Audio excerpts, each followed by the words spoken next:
आप सभी दर्शकों को, सम्मानित क्रांतिकारी दर्शकों को, क्रांतिकारी जय भीम, जय मंडल, जय संविधान, इंकलाब जिंदाबाद करते हुए YouTube channel platform one nation one education भाई अजय मोहन कुशवाहा चैनल में आप सभी का हार्दिक स्वागत अभिनंदन करते हैं। और बात करें आज उत्तर प्रदेश की लोकसभा ही नहीं पूरे भारत में होने जा रहे प्रधानमंत्री के चुनाव, लोकसभा सांसदी का चुनाव के बारे में चर्चा करते हुए अभी कुछ वक्तव्यों के बारे में आप लोगों ने सुना। मेरे पिछले भी वीडियो को एनालिसिस आप लोग करिएगा मार्गदर्शन करने के लिए। अच्छा लगे विचार तो इसी तरह मार्गदर्शन करते रहेंगे तो हम आपके साथ बार बार अपने विचारों के माध्यम से समाज के जन जागृति को लेकर आगे बढ़ते रहेंगे। आइए आज बात करते हैं आदरणीय चच्चा ओम प्रकाश राजभर। अब आप ओम प्रकाश राजभर की ही बात क्यों करते हैं? कुछ लोगों के मन में ये भी सवाल है। अभी जैसा कि आप लोगों ने देखा कि लोक सेवा आयोग के सामने कुछ नौजवान बहुजन समाज के साथी, जिनको अपने मेहनत, अपनी पीड़ा को बयां करने के लिए धरना प्रदर्शन दिया। अब आप सोचिए, एक विद्यार्थी की मैं बात करने जा रहा हूं और ओम प्रकाश राजभर का बयान क्या रहा उन विद्यार्थियों के प्रति कि ये लात खाने लायक ही बने हैं, तो लात नहीं खाएंगे तो क्या खाएंगे? अब आप सोचिए, ओम प्रकाश राजभर एक विधायक है और ओम प्रकाश राजभर एक विधायक होने के साथ साथ इस तरह से विद्यार्थियों पे कमेंट करते हैं। क्या यह कमेंट मार खाने के लायक ही है? तो कहने का मतलब साथियों, आदरणीय ओम प्रकाश राजभर जी, अब आप भी बताइए, आपकी तरह तो सारे लोग बोल बच्चन कर नहीं सकते, दोहरे चरित्र वाले नेता तो बन नहीं सकते, आपकी तरह ढनकू प्रसाद तो बन नहीं सकते, आपकी तरह दल बदलू तो बन नहीं सकते।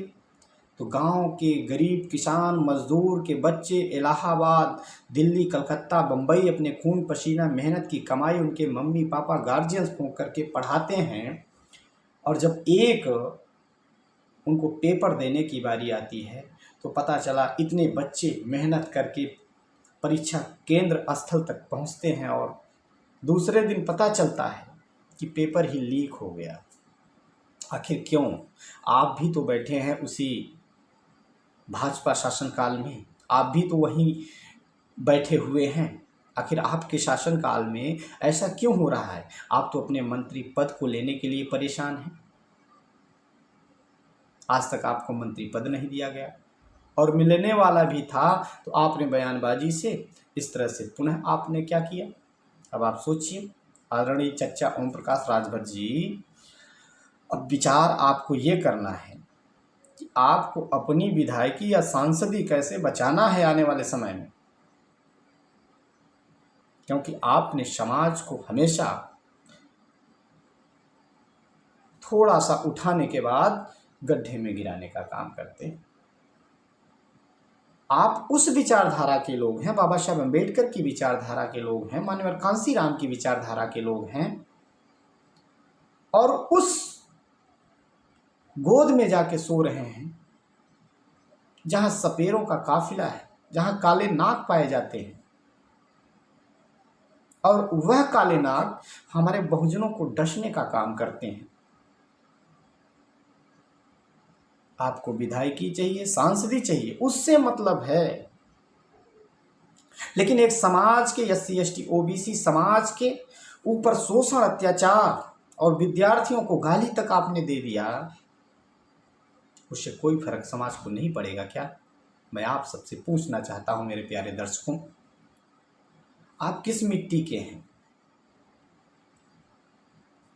अगर आप, मेरा आपसे कोई विवाद नहीं है, मैं किसी व्यक्तिगत विचारों पे विवाद नहीं करना चाहता, ना आप पे व्यक्तिगत मैं टिप्पणी कर रहा हूं, लेकिन जब आप इस तरह से बयानबाजी करते हैं विद्यार्थियों पर तो मुझे तकलीफ होती है, क्योंकि मैं भी कहीं न कहीं से एक विद्यार्थी हूं।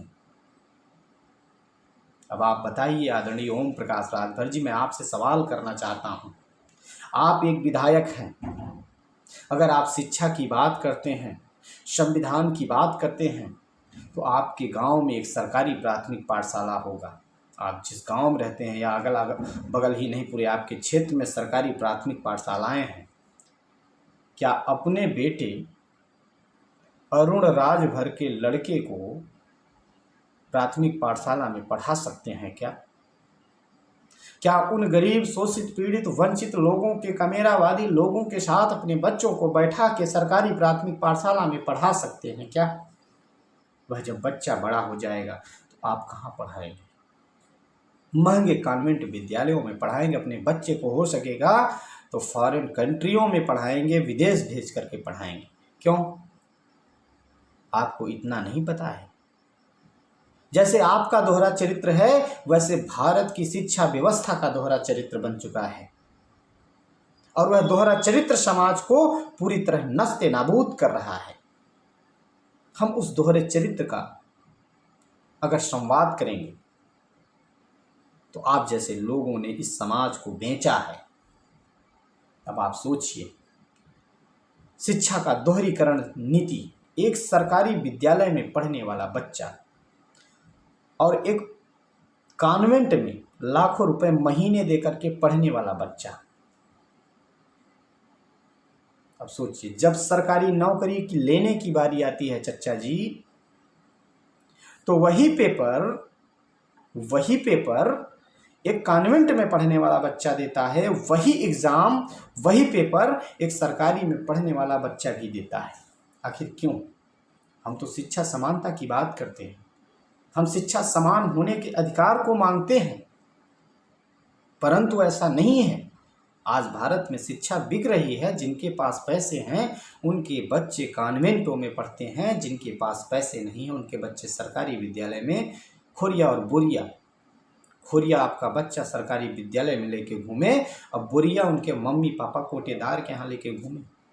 अब आप सोचिए, हमारा ही अन्न, हमारा ही गेहूं, हम ही किसानी करें, हम ही खेती करें और हमें ही देकर सरकार आज एहसान अलग से, तो मत दो हमें नाली, खड़ंजा, चकरोड़, बम्बा, कोटेदार का गल्ला।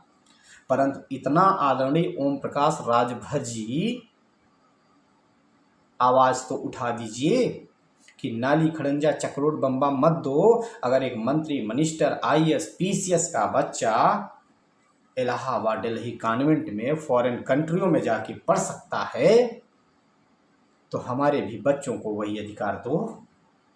उन शोषित, पीड़ित, SC, ST, OBC, माइनॉरिटी, अल्पसंख्यक, सर्व समाज के गरीब, शोषित, पीड़ित, वंचित समाज के लोगों के लिए ये समान शिक्षा क्यों नहीं?